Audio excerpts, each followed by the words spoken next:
हत्या का जो मुख्य कारण था वो मृतका की मां को विभिन्न प्रकार की पारिवारिक समस्याएं आ रही थी और जिसके सॉल्यूशन के लिए बेसिकली ये इस भगतनी के पास गई थी और इसी दौरान एक नरबली के दौरान बच्ची का जान लिया गया। बट मुख्य रूप से ये नरबली का मैटर था, एक अंधविश्वास का, एक तंत्र मंत्र का ये मैटर था। जो मृतिका की मां है और भीमराम के बीच करीब 10 वर्षों से अनैतिक संबंध की बात सामने आई है। फिर इनकी मान्यता थी कि जो वहाँ बसवाड़ी है, जो हमारा जहाँ से हमें शव बरामद हुआ बाद में, कि उसी बसवाड़ी में वहाँ के भूतों को बांध के रखते हैं। ये कह करके इसको वहाँ ले गए और फिर वहाँ इसको लेटने के लिए कहा गया और उसके बाद उसका भीमराम के द्वारा इसका गला दबा करके इसकी हत्या की गई। साथ हजारीबाग के विष्णुगढ़ में हुई 12 साल की मासूम बच्ची की जघन्य हत्या ने न केवल मानवता को शर्मसार किया बल्कि यह भी दिखाया कि कैसे अपराधी जांच को भटकाने के लिए सिस्टम और भावनाओं का इस्तेमाल करते हैं। इस पूरे मामले में सबसे चौंकाने वाला नाम भीमराम का सामने आया। पुलिस तफ्तीश के मुताबिक भीमराम ही वह मुख्य चेहरा था जिसने न सिर्फ बच्ची की बेरहमी से हत्या की बल्कि तंत्र मंत्र के चक्कर में इस खौफनाक वारदात को अंजाम दिया। विडंबना देखिए, जो हत्यारा खुद बच्ची का गला घोंट रहा था वही मीडिया के सामने आकर न्याय की गुहार लगा रहा था और दोषियों को फांसी देने की मांग कर रहा था। उसने न केवल पुलिस को छकाया बल्कि भाजपा से जुड़कर कई नेताओं को भी अपने झूठ के जाल में उलझाकर मामले को राजनीतिक रंग देने की कोशिश की। वहीं विपक्ष के दोहरे मापदंड और नैतिक सवाल हैं। जब तक इस मामले की परत नहीं खुलती, भाजपा समर्थित कई संगठन इस कानून व्यवस्था की विफलता बताकर सरकार से इस्तीफे की मांग कर रहे थे। लेकिन अब जब हकीकत सामने आ चुकी है और अपराधी का चेहरा बेनकाब हो गया तो चुप्पी साधी जा रही है।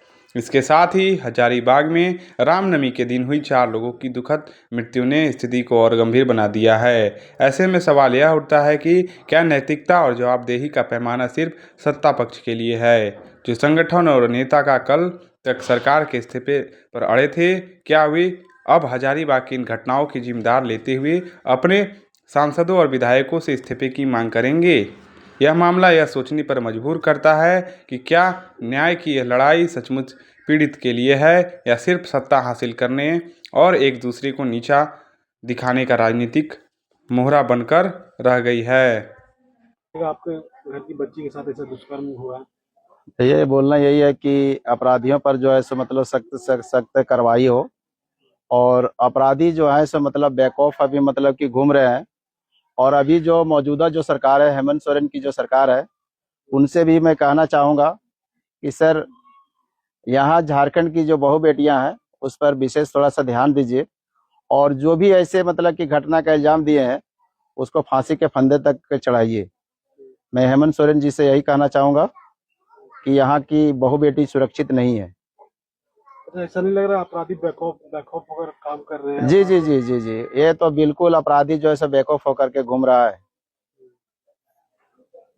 कितना घिनौना घटना ये हुआ है? बहुत बहुत, इसको जितना भी मतलब कि कहा जाए उतना कम है। अगर अपराधी को अगर एक एक पीस करके भी अगर काटा जाए तो वो भी समझ लीजिए कि सजा कम है। दिनांक 25 मार्च को विष्णुगढ़ थाना अंतर्गत कुसुम्भा गांव में एक बच्ची का शव बरामद किया गया था, जो कि एक दिन पहले ही 24 मार्च को मंगला जुलूस के दौरान मिसिंग हो गई थी। इस संबंध में बच्ची के मां रेशमी देवी के आवेदन के आधार पर विष्णुगढ़ थाने में मर्डर और पॉक्सो के अंतर्गत एफआईआर दर्ज किया गया था। मामला चूँकि काफ़ी गंभीर था और इस केस में करीब करीब किसी प्रकार का कोई आई विटनेस और कोई परिवार की तरफ से भी कोई स्पष्ट बताया नहीं जा रहा था, इसलिए पुलिस के द्वारा सभी पहलुओं पर काम किया गया। विभिन्न प्रकार के टेक्निकल एविडेंसेस पे काम किया गया, कई प्रकार के फॉरेंसिक एविडेंसेस कलेक्ट किए गए, कई लोगों से पूछताछ किया गया जो कि किसी न किसी रूप में हमें कोई इन्फॉर्मेशन दे सकते थे, सभी से पूछताछ किया गया।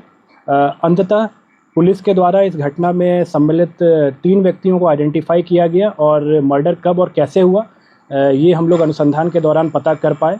जो 3 व्यक्ति जिनको कि गिरफ्तार किया गया है उसमें एक मृतिका की अपनी मां रेशमी देवी है, उसके अलावा गांव की ही एक महिला शांति देवी है जो कि उनको भगतनी भी कहा जाता है और उनके द्वारा मुख्य रूप से तंत्र मंत्र इत्यादि का काम किया जाता है। और तीसरा व्यक्ति इसमें जो शामिल था वो था भीमराम। ये तीनों एक ही गांव के रहने वाले थे। भीमराम। और ये तीनों एक ही गांव के रहने वाले थे और हत्या का जो मुख्य कारण था वो मृतका की मां को विभिन्न प्रकार की पारिवारिक समस्याएं आ रही थी और जिसके सॉल्यूशन के लिए बेसिकली ये इस भगतनी के पास गई थी। और इसी दौरान एक नरबली के दौरान बच्ची का जान लिया गया और 3 व्यक्तियों को जैसा कि मैंने बताया कि गिरफ्तार किया गया है और इन तीनों के खिलाफ बहुत जल्द हम लोग पुख्ता सबूतों के आधार पर चार्जशीट सबमिट करेंगे और प्रयास करेंगे कि इनको कठोरतम दंड मिले। बच्ची का जिसके बारे में बताया जा रहा है 12 वर्ष की बच्ची थी। हाँ जी बिल्कुल। ये अवैध संबंध से जुड़ा जा रहा था। नहीं, जैसा कि अभी जो कारण बताया गया है मैं बता रहा हूँ, बहुत डिटेल में आपको एसपी हजारीबाग के द्वारा ही बताया जाएगा कि क्या इसमें किस प्रकार से चीज़ें हुई। बट मुख्य रूप से ये नरबली का मैटर था, एक अंधविश्वास का, एक तंत्र मंत्र का ये मैटर था। डिटेल में आपको एसपी बताएंगे कि किस प्रकार से इसमें चीज़ें जो है वो कैसे कैसे घटना को अंजाम दिया गया था, कैसे बच्ची की जान ली गई थी और किस प्रकार से घटना को अनावश्यक रूप से एक अलग रंग देने के लिए खास करके जो भीमराम का मैंने नाम लिया उसके द्वारा इसमें पूर्ण रूप से प्रयास किया गया था। इसके बारे में डिटेल में आपको बताया जाएगा। रहे थे आप सबको अवगत हैं कि 24 तारीख की रात को कुसुम्बा थाना में एक घटना कारित की गई जिसकी सूचना 25 को थाना को मिली। 24 को मंगला जुलूस के दौरान जो मृतिका है, एक नाबालिग बच्ची है, वो मंगला जुलूस के बाद मिसिंग पाई गई। गांव के कुछ लोगों को ये बताया गया कि घर के सदस्यों के द्वारा कि ये मंगला जुलूस के बाद से कहीं गई है, मिल नहीं रही है और उसको ढूंढने का प्रयास किया गया। कुछ हद तक गांव के कुछ लोग इसमें इन्वॉल्व हुए उसको ढूंढने में। अगले दिन तक बॉडी या वो बच्ची नहीं मिली। तो फिर जब अगले दिन उसका मृत शरीर के बारे में जानकारी प्राप्त हुई, हम लोगों ने FIR किया। इसमें मुख्य रूप से 3 मेन अक्यूज़्ड अभी तक सामने आए हैं। इसमें एक खुद उसकी माँ है रेशमी देवी, दूसरा भीमराम है और तीसरी एक जो तंत्र मंत्र करती हैं, ओझा गुनी जिसको भी कहते हैं, एक महिला है शांति देवी। जो मृतिका की माँ है और भीमराम के बीच करीब 10 वर्षों से अनैतिक संबंध की बात सामने आई है और उनके जो पति हैं वो महाराष्ट्र में कुछ रोजगार करते हैं और कम ही घर आना जाना होता है। मृतिका के जो बाकी भाई बहन हैं वो भी उनको अपने पिता के नज़र से ही देखते हैं और एक तरह से उस परिवार के ऊपर भीमराम का कंप्लीट होल्ड जैसा है। तो इनके जो पुत्र हैं, मतलब मृतिका का जो भाई हुआ, उसके विषय में उनकी माँ काफ़ी चिंतित रहती थी क्योंकि वो मानसिक और शारीरिक रूप से उनको कमज़ोर लगता था। साथ में उनका इकलौता बेटा था, तो उनको हमेशा इस बात की चिंता रहती थी कि कैसे इसका भविष्य उज्जवल हो जाए, ठीक हो जाए, स्वास्थ्य भी इसका अच्छा हो जाए। ओझा गुनी का जो उनकी विश्वास है, वो पिछले कई सालों से वो जो हम लोग बताए कि शांति देवी हैं जो ओझा गुनी करती हैं और जो एक भक्तिनी जिसको कहा जाता है ग्रामीण परिवेश में, उनके पास जाती थी। ज़्यादातर समय अपने पुत्र के शारीरिक स्वास्थ्य को लेकर या कभी कभी नौकरी के लिए जाती थी, कभी कभी घर में तंत्र मंत्र से अपने घर को बंधवाने के लिए जाती थी, जो सब पूर्व में किया भी गया इसी भक्तिनी के द्वारा। कभी अगर ज़मीन का भी विवाद हो, किसी भी तरह के व्यक्तिगत जो उनकी समस्याएं होती थी, उसके लिए वो जाने लगी थी। तो इन चीज़ों में एक तरह से ये जो भक्तिनी है वो उनसे उसके बदले में पैसे और बाकी चीज़ें लेती थी। उनके घर में जैसा मैंने बताया कि हर चीज़ के लिए वो डिपेंड करती थी भीमराम के ऊपर। तो घटना के दिन भी जब ये अपनी मृतिका के साथ, छोटी बच्ची के साथ और भीमराम के साथ उनके घर गई, वो भक्तिनी के घर गई, तो उनके घर में एक छोटा सा, जिसको वो मंदिर कह रहे हैं, उसको धरती माता मंदिर या मनसा देवी मंदिर भी कहा जा रहा है, तो उस मंदिर में इनको बुलाया गया। हालांकि माँ बेटी दोनों दरवाजे से गई, लेकिन जो भीमराम था उसके विषय में बता रहे हैं कि वो पीछे का जो छोटा सा बाउंड्री होता है उसको कूद करके छुप करके आया। और उस समय पहले वो भक्तिनी के द्वारा बताया गया कि इसके ऊपर देवास आया हुआ है, मतलब माता आई हुई जिसको हम लोग ग्रामीण बोलचाल में कहते हैं, और उसको टिकाव करके कुछ अपना मंत्र का वो ढोंग करके और छोड़ दी। बच्ची वापस से आकर के और जो मंगला जुलूस था उसमें पार्टिसिपेट करने लगी और भक्तिनी के द्वारा बताया गया कि आप दोबारा से आइए, इसको लेके अच्छे मुहूर्त वगैरह के बारे में बताते हुए कि 9:30 बजे के 9 बजे के आसपास के बाद आना है।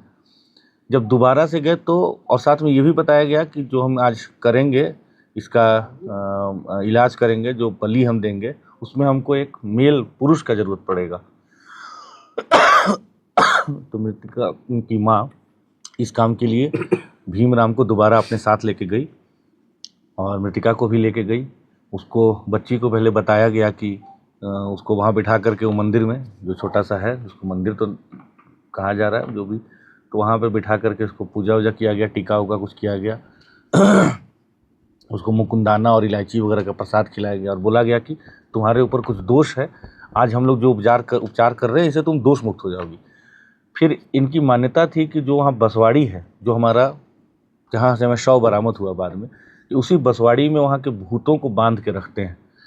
ये कह करके इसको वहाँ ले गए और फिर वहाँ इसको लेटने के लिए कहा गया और उसके बाद उसका भीमराम के द्वारा इसका गला दबा करके इसकी हत्या की गई। साथ ही उसको कॉलिंग स्टिक कहते हैं उसकी मदद से, आप सब जानते हैं कि इंसर्शन किया गया ब्रूटली, और उसका सर फोड़ करके उसका खून लिया गया।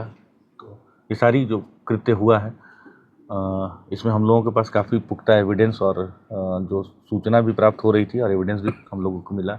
सबको हम लोगों ने अरेस्ट भी किया और हम लोग इस केस को बहुत गंभीरता से ले रहे हैं।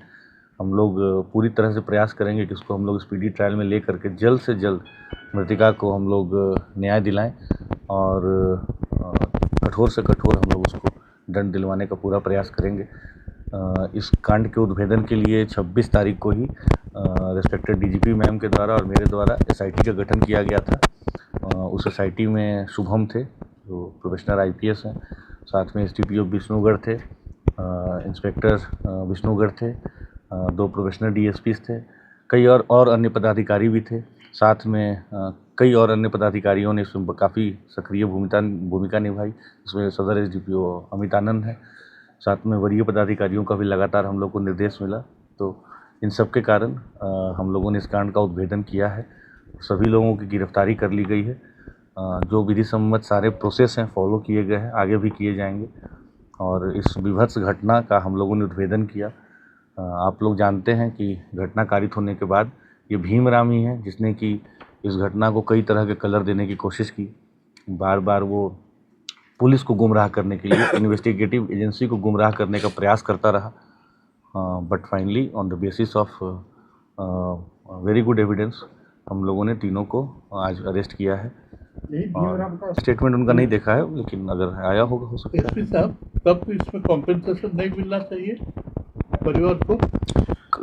इन विषयों पर मुझे लगता है कि उपायुक्त महोदय आप लोगों को डिटेल से